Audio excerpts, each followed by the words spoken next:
Hello, history buffs. Brian here with a quick message before we begin today's show. Future episodes of the podcast will include a Q&A segment. For those of you who would like to get involved, you can comment below or on Facebook what questions you have for us, and we'll try to answer them on the next show.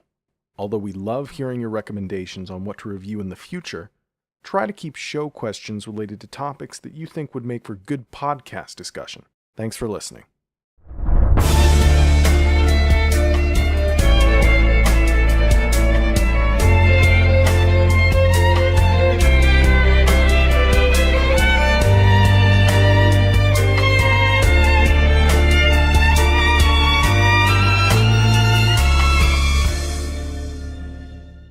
Hello, history buffs, and welcome back for another podcast. My name is Nick Hodges, as always, and with me today is Brian McHale. Hello. And as usual, we're going to be doing a little show about a documentary that we'd like to recommend, but this time, however, I won't be recommending a documentary. It'll actually be Brian who'll do it for a change. So I'll just shut up and... Yeah, I have the keys now, so yes, I'm going to be driving this podcast. You have one shot. Get it right, Brian. Right, yeah. So I don't even know...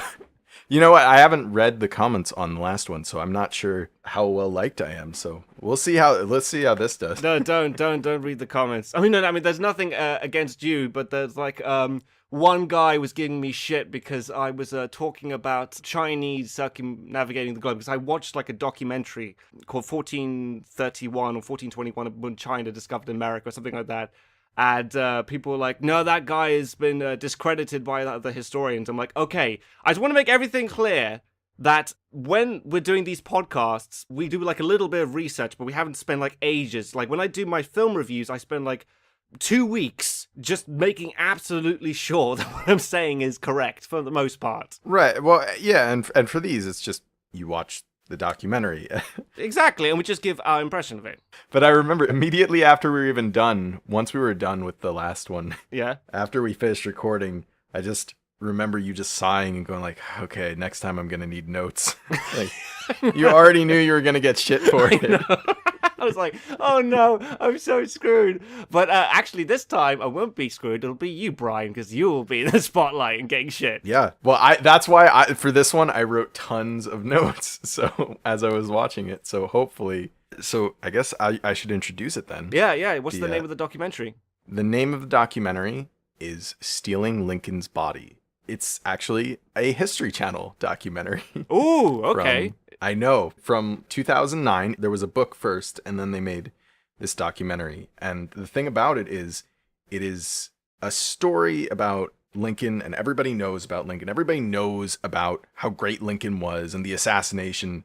But there's a whole little sort of footnote of a story that took place just after he died that I think is really interesting and nobody really talks about. And there's even reasons why it's not talked about. But is it controversial or something? I mean, like, you're saying stealing Lincoln's body. I mean, like, why would someone want to steal Lincoln's body?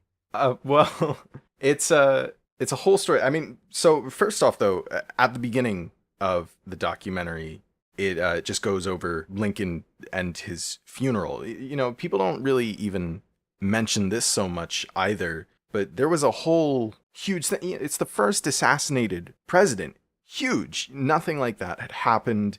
So there was like this huge funeral that spanned across cities and things like that. I mean, I'll get into it, but so his death alone is already this giant thing that was going on for a while. But what happened with his remains is it seems like Lincoln just couldn't be left alone. And what's made clear over the course of the documentary is that from the time Lincoln died to the time he was finally put in a complete final resting place, his body was getting shifted all around and things were going on with it for like 30 years, almost 40. Whoa, how did they preserve it back in those times? Well, okay, so what happened was when Lincoln died, he, again, it's a huge event. And so to have that, to sort of commemorate and remember Lincoln, they had this funeral train.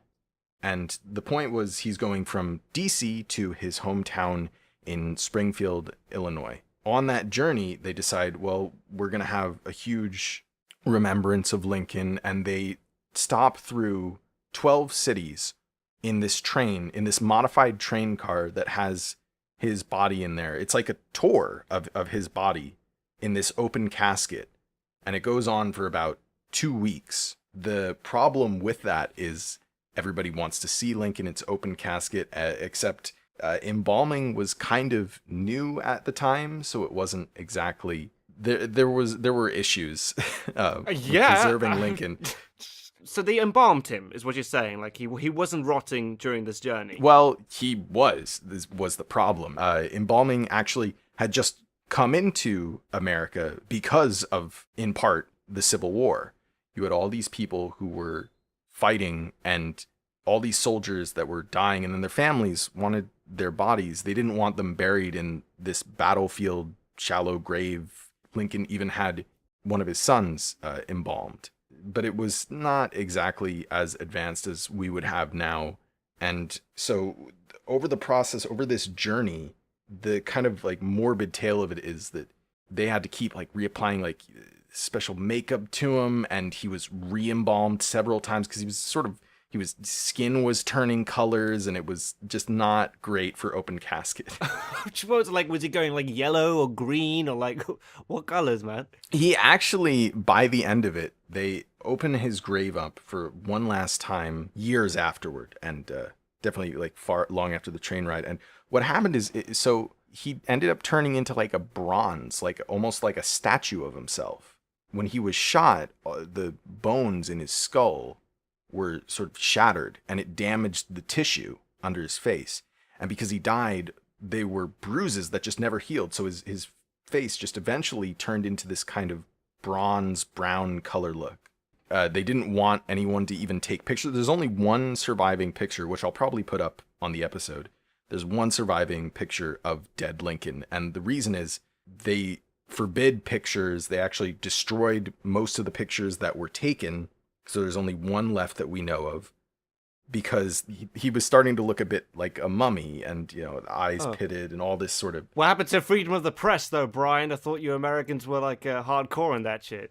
Well, we do our best to also burn evidence when we get the chance. Right. So, but like, what about Lincoln's family? I mean, like, I thought that I'm sure that they would have wanted to just have the funeral within a year. Like, I understand if it took 30 months or something, like maybe a couple of years, but like, why 30 years? Like, why didn't they just let this guy, go to rest? Okay, well, let me be clear. They had I think they had a few funerals between the cities, and then I think they had another funeral when they took the body again. It's just that, but the fact is, it's not that 30 years they kept this casket open for the public to see. It's just that a few things happened, because basically none of this stuff had happened before.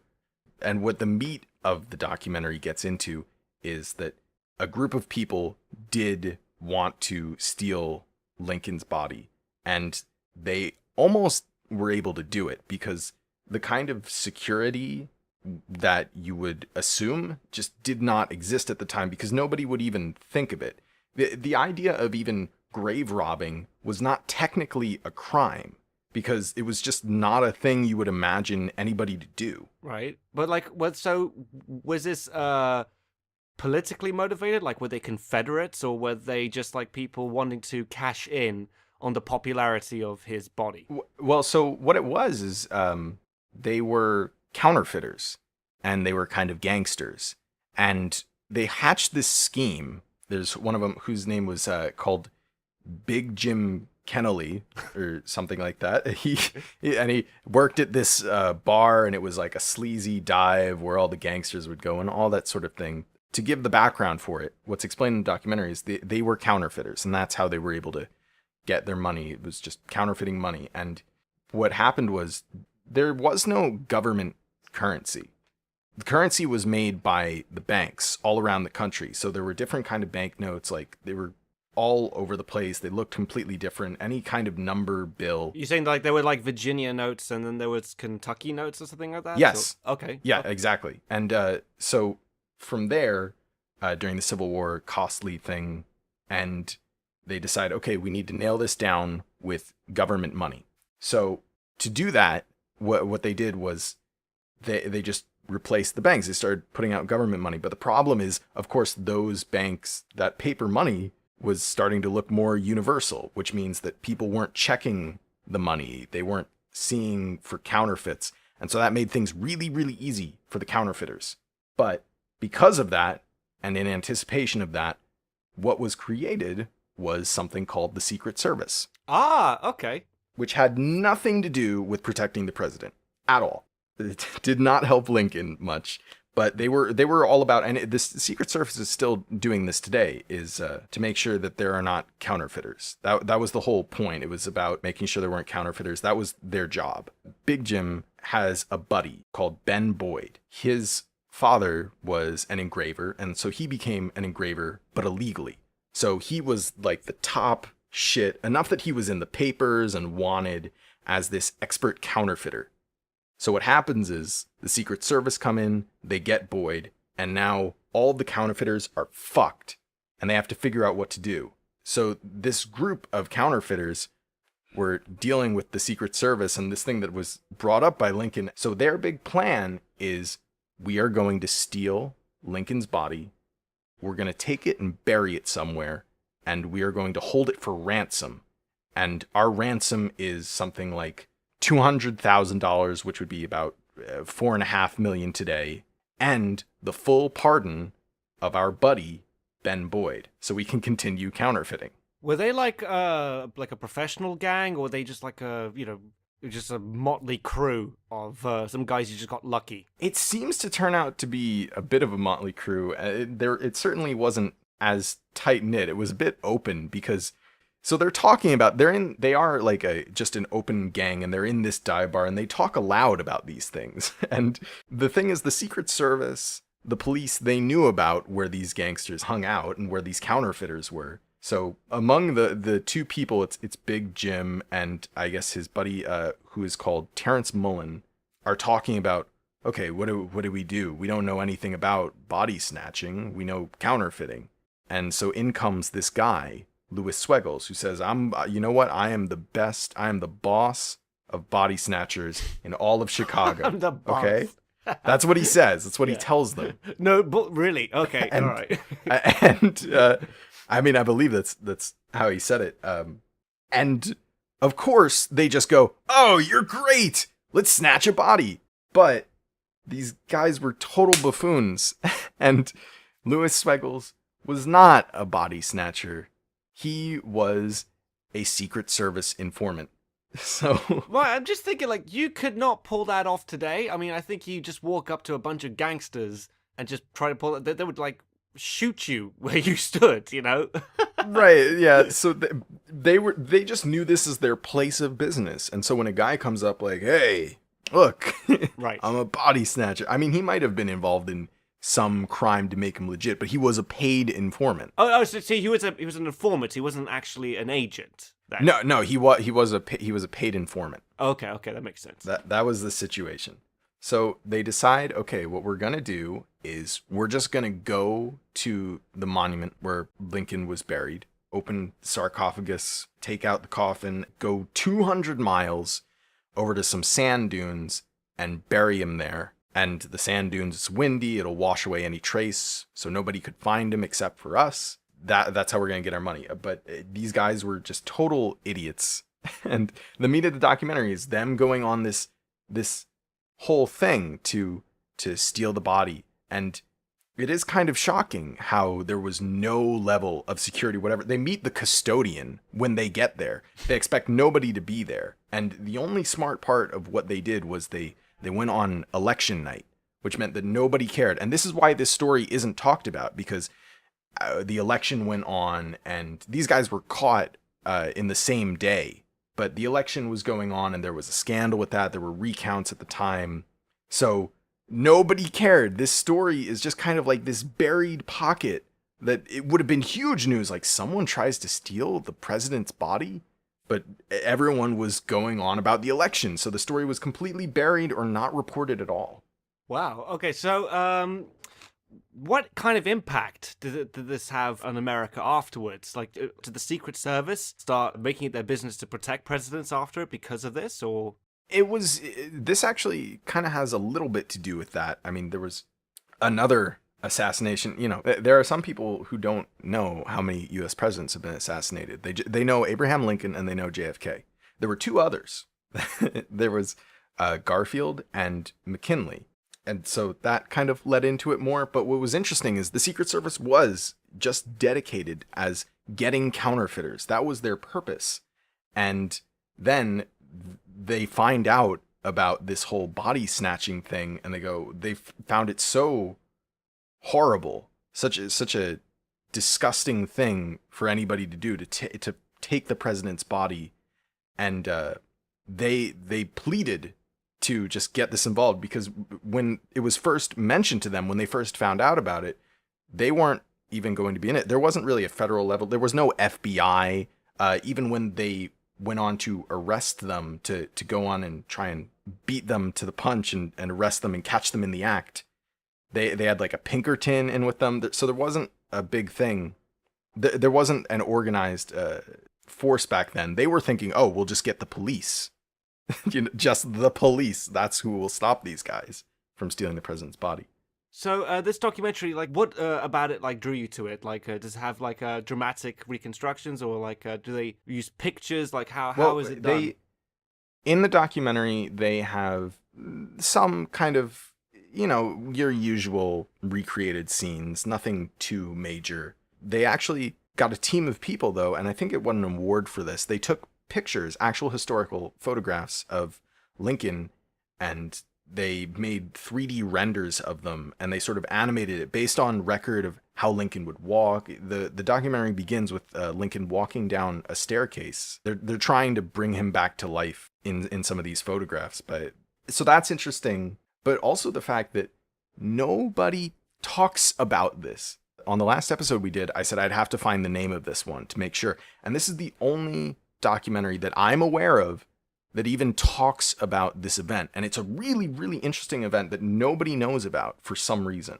Yeah, I mean, like, I knew nothing about it. I mean, like, for me, the story sort of ended with him being shot in the theater. Right. Like, so this crime that was taking place, how soon after his death did this sort of happen? Was it 30 years after? Was it like, 15 years after? I think it was about 2 years, because they take him on the funeral train, which I don't know if I mentioned this. It was a train that was never used. It was made for the president to begin with. It was modified into this funeral car, but it was originally going to be like the Air Force One of trains. It was for the president. And so they take him along, and there's a bunch of people saying they want him to be buried at this point in DC. Originally, they wanted him under the Capitol building, but they say, no, we're going to bring him back home. We're going to do all this. And they build this huge monument building that isn't ready for him, so they have to build it. So Lincoln's body is just kind of in this holding area for about 2 years while they build this monument. And this is sort of the second part of the documentary that explains these things. So there was the body snatching attempt, which completely and utterly failed, and it was only because they were idiots. They would have completely succeeded because there were no security measures. Like I said, they see a custodian when they get there, and he just explains the whole building, and it's like, well, what are the protection? They're asking very suspicious questions. Right, but okay. He's just going and taking them through, and he's like, oh no, we just have a padlock. That's the only thing. That's all. They fail at taking the body. They're caught. The jury decides that they only should be in jail for a short time because they seemed like puppets of a bigger guy.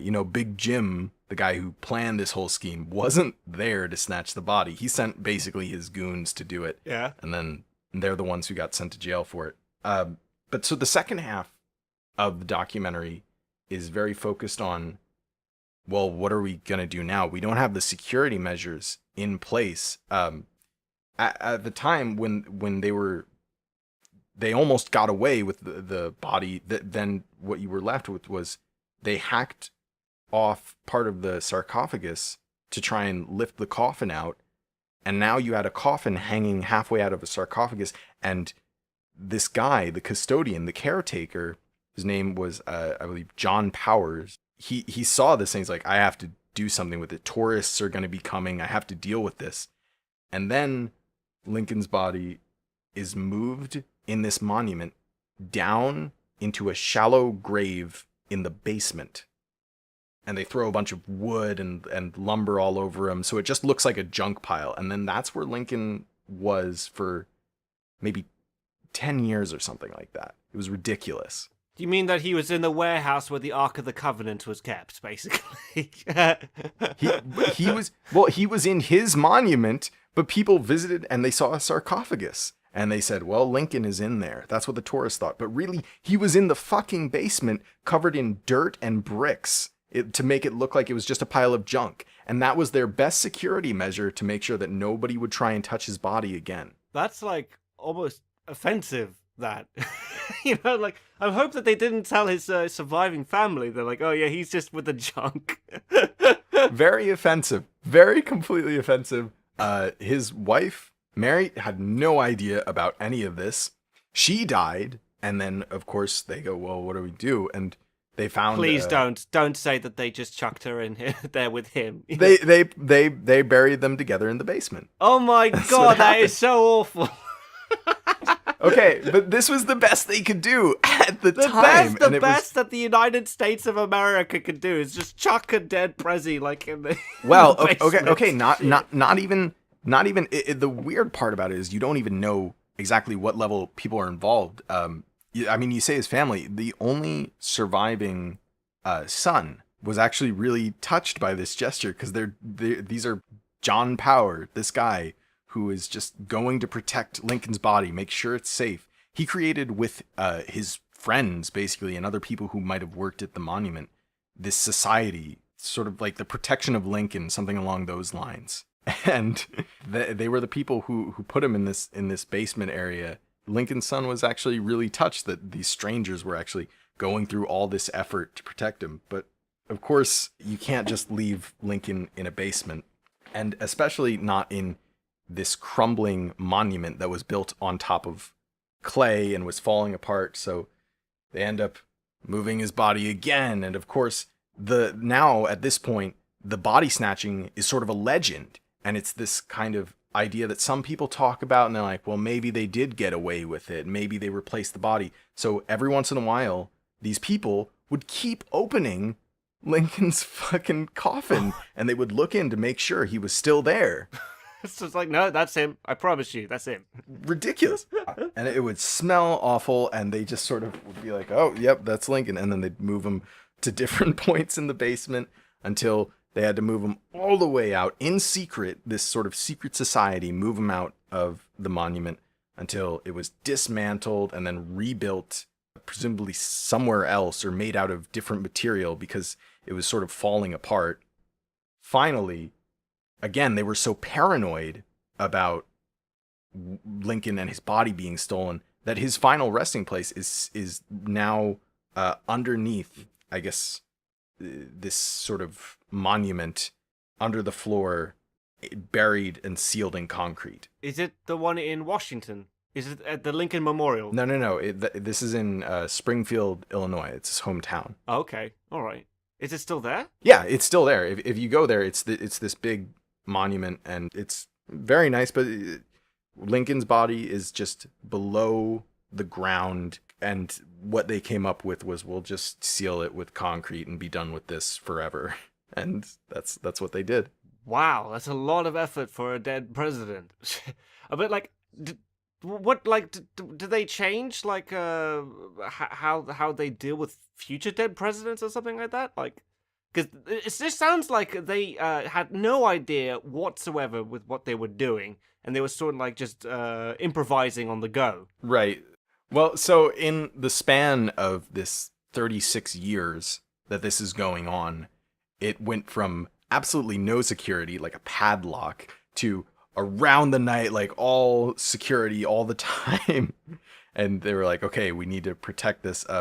Surely I don't think there would ever be another president that died that had just a padlock on their memorial. No, now you probably need like a fingerprint scanner or a retina scan, or like, right, they have like round the clock surveillance and all of that stuff. I mean, that sounds fascinating. But that was what happened with Lincoln.